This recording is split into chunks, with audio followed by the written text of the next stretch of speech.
श्री सद्गुरुनाथ महाराज की जय।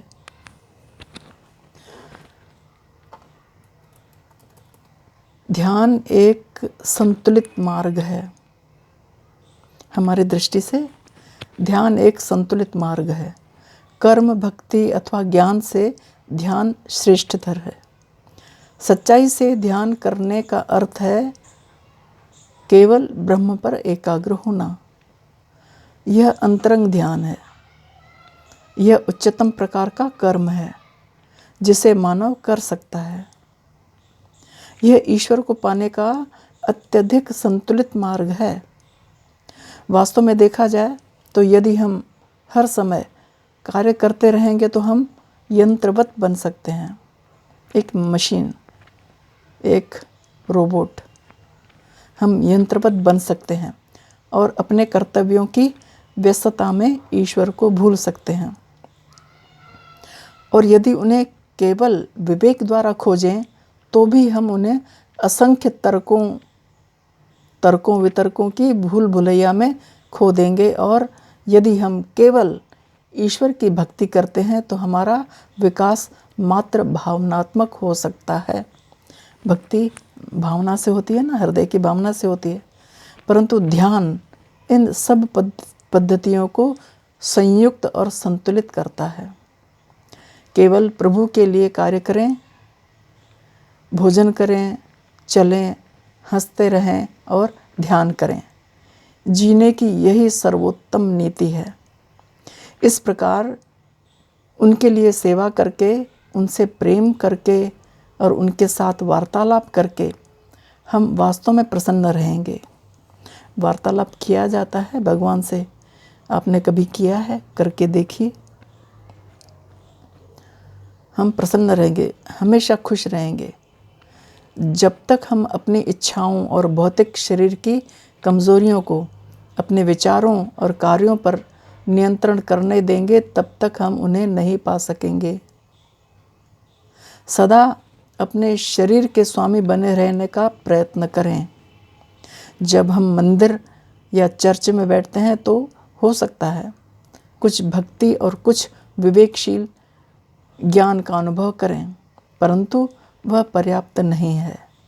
यदि उनकी उपस्थिति के प्रति वास्तव में सचेत रहना चाहते हैं तो ध्यान की अंतरंग क्रिया आवश्यक है। हम ऐसा सोच सकते हैं कि 2 घंटे के ध्यान के पश्चात हमें बुरी तरह उकता जाना पड़ेगा। नहीं, इस संसार में अपने प्रभु के समान आनंद प्रदान करने वाला और कोई भी नहीं है। जब हम अपनी आत्मा की उस परिपक्व मदिरा का पान करेंगे ना, तो हमारा हृदय असीम आनंद से मंडित होने लगेगा, असीम आनंद से भर जाएगा, परिपूर्ण हो जाएगा, लबालब भर जाएगा। दिव्य आनंद प्रत्येक व्यक्ति में है। दिव्य आनंद प्रत्येक व्यक्ति के अंदर विद्यमान है, लेकिन उसे पता नहीं होता।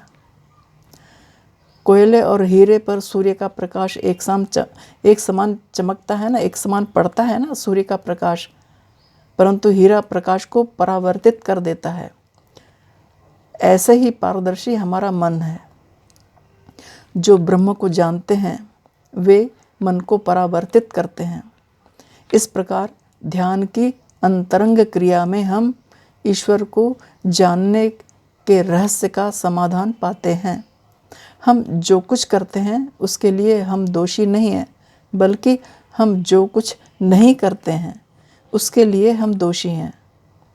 हम सोचते हैं कि हमारे पास ईश्वर के लिए समय नहीं है। मान लीजिए ईश्वर भी अत्यधिक व्यस्त होने के कारण हमारी देखभाल न कर पाए, तब क्या होगा? अपने मन को इंद्रियों और आदतों की मृग मारीचिका से हटा लें। इस प्रकार क्यों भ्रमित होते हैं? एक ऐसा भी सुंदर लोक है जो यहाँ की किसी भी वस्तु से कहीं अधिक सुंदर है। वह लोक हमें दिन रात मतवाला बनाने की क्षमता रखता है। तब हमें इंद्रिय प्रलोभनों द्वारा मोहित होने की आवश्यकता ही नहीं होगी। अपने शरीर और अपने मन को अनुशासित करें, अनुशासित करते रहें, अपने इंद्रियों पर नियंत्रण रखते रहें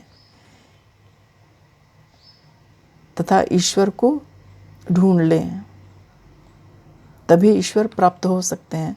ईश्वर को प्राप्त करें, प्राप्त करने का प्रयत्न करें और होगा, अवश्य होगा। आप कोशिश तो करें।